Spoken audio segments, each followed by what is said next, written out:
Shalom, kembali lagi dengan saya Lydia Esther dalam program Living for Christ Indonesia. Mencintai Tuhan, berhenti menghakimi, dan menjadi berkat.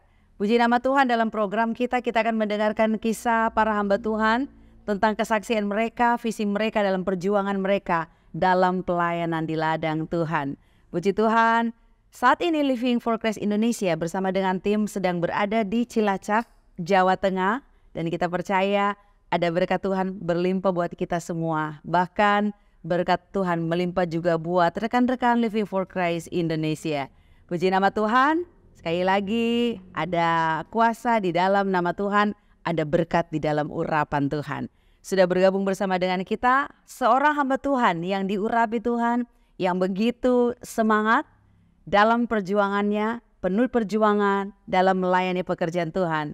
Dan sudah bergabung yaitu Bapak Pendeta Suroso dari Gereja Kasih Kristus Indonesia, Manganti, Rawalo, Banyumas, Jawa Tengah.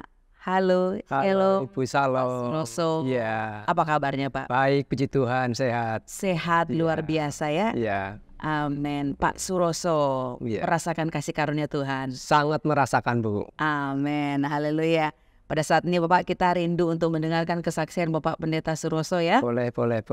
Karena kita percaya di saat kita mendengarkan kesaksian para hamba Tuhan, kita rekan-rekan Living for Christ Indonesia pasti menjadi kuat dan mendapat kekuatan yang baik. Amin.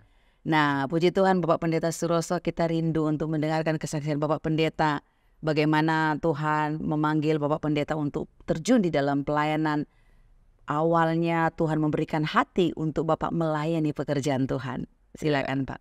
Terima kasih, Shalom Bapak Ibu yang dikasihi Tuhan. Sebelumnya saya menjadi orang yang percaya pada Yesus.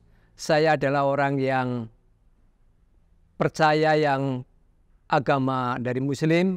Saya berumur kurang lebih 18 tahun saya menjadi percaya pada Yesus. Oleh karena pada waktu itu saya membaca teratat yang berjudul Siapakah Tuhanmu dan Siapakah Kawanmu. Dari teratat Yalki yang berpusat pada waktu itu di Bandung atau di Jakarta. Ketika saya membaca itu, saya menyadari bahwa hidup saya tidak mendapatkan keselamatan. Karena di situ ada mengatakan, akulah jalan kebenaran dan hidup. Disitulah saya mulai sedikit-sedikit saya bergeser dari iman percaya saya. Kurang lebih selama 1 tahun saya diam-diam saya mengikuti program dari Yalki. Disitulah setelah itu saya ke gereja di Jeruk Legi, karena saya asalnya dari desa yang terpencil, Desa Mandala, Kecamatan Jeruk Legi, Kabupaten Banyumas. Ketika saya menerima Yesus selama 1 tahun, saya diam-diam belum bisa atau belum berani saya bercerita kepada keluarga. Setelah saya cerita selama 1 tahun saya mengikutinya, saya dibaptis dari gereja yang sama, yaitu di Gereja Kasih Kristus Indonesia di Jeruk Legi. Pada waktu itu pendetanya Pak Titus Sarjono. Setelah itu saya dibaptis, saya menyatakan bahwa saya menjadi orang yang percaya kepada Kristus. Dari keluarga kami banyak tantangan persoalan yang harus kami hadapi. Bukannya itu saja, saya pernah dipukul, saya pernah diludahi oleh saudara maupun teman karena saya meninggalkan atau murtad. Tapi bagi saya bukan murtad, tetapi saya mendapatkan keselamatan yang sungguh luar biasa.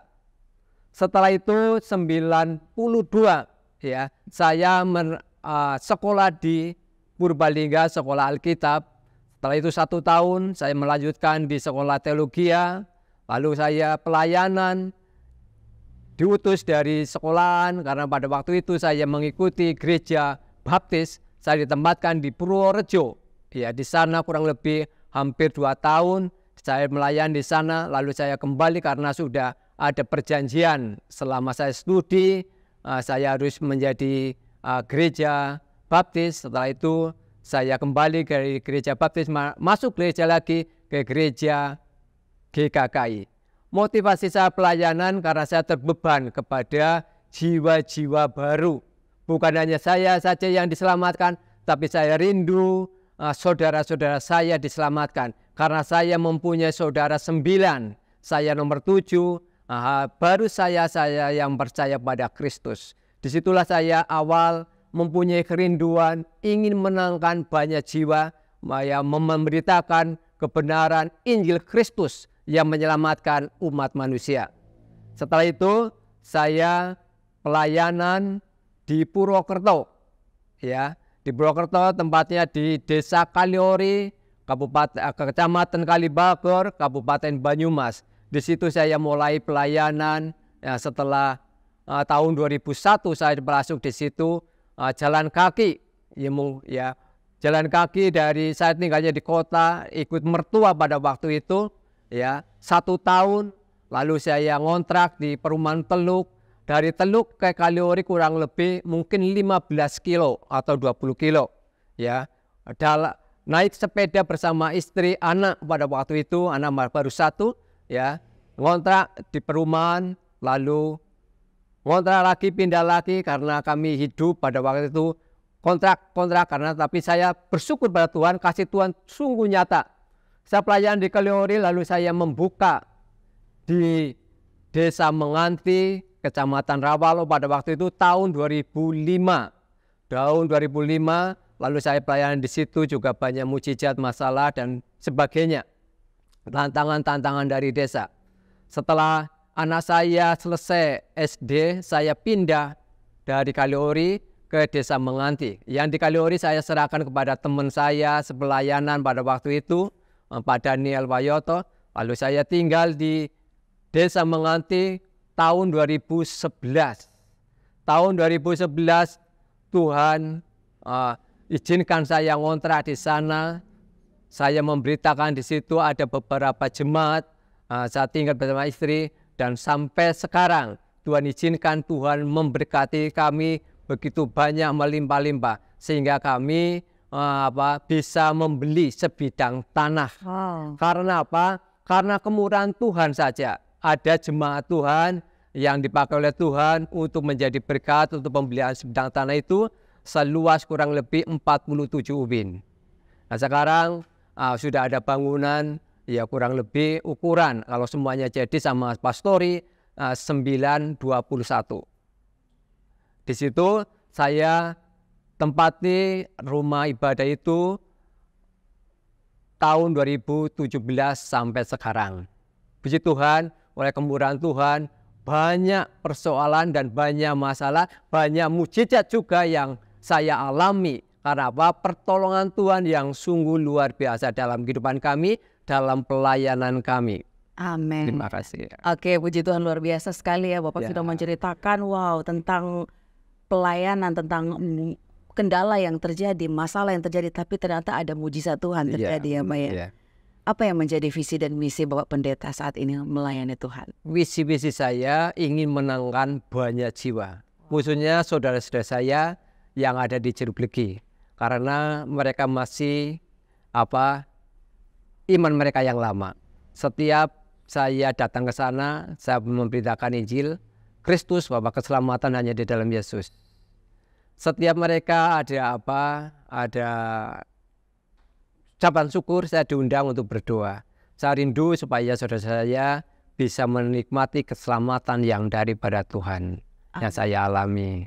Yang di Desa Menganti, visi saya biar di Desa Menganti juga banyak jiwa-jiwa yang dimenangkan dan bisa menyelesaikan pembangunan rumah ibadah sampai selesai. Amin. Luar biasa, itu yang jadi kerinduan Bapak Pendeta ya. Puji Tuhan, rekan-rekan Living for Christ Indonesia, ternyata ketika kita melayani Tuhan, ketika kita meresponi sebuah panggilan Tuhan, maka ada mujizat Tuhan. Walaupun kendala atau masalah yang kita alami, setiap persoalan yang kita alami, tapi bersama Yesus kita bisa melakukan perkara yang besar. Betul ya Pak Pendeta ya? Amin, ketika Tuhan memakai kita, Tuhan juga tidak akan meninggalkan. Artinya Tuhan akan memberikan mujizatnya, karyanya, karya Roh Kudus terhadap hambanya yang diurapi Tuhan. Amin. Puji Tuhan, kami mengucapkan terima kasih kepada Bapak Pendeta Suroso yang sudah menjadi berkat buat rekan-rekan Living for Christ Indonesia. Sekali lagi Pak, kami percaya bahwa pelayanan Pak Pendeta tidak akan menjadi sia-sia. Amin Bu, terima kasih Bu. Amin, haleluya. Puji nama Tuhan, rekan-rekan Living for Christ Indonesia, kita sudah mendengarkan kesaksian dari Bapak Pendeta Suroso. dan kita percaya bahwa pelayanan kita tidak akan pernah sia-sia. Dan bagi Bapak Ibu yang rindu untuk mensupport pelayanan Bapak Pendeta Suroso, kami memberikan kesempatan kepada Bapak Ibu untuk mengirimkan persembahan kasih saudara ke nomor rekening yang sudah tertera dalam program kami. Puji nama Tuhan, maju terus di dalam Tuhan. Tuhan Yesus memberkati. Shalom.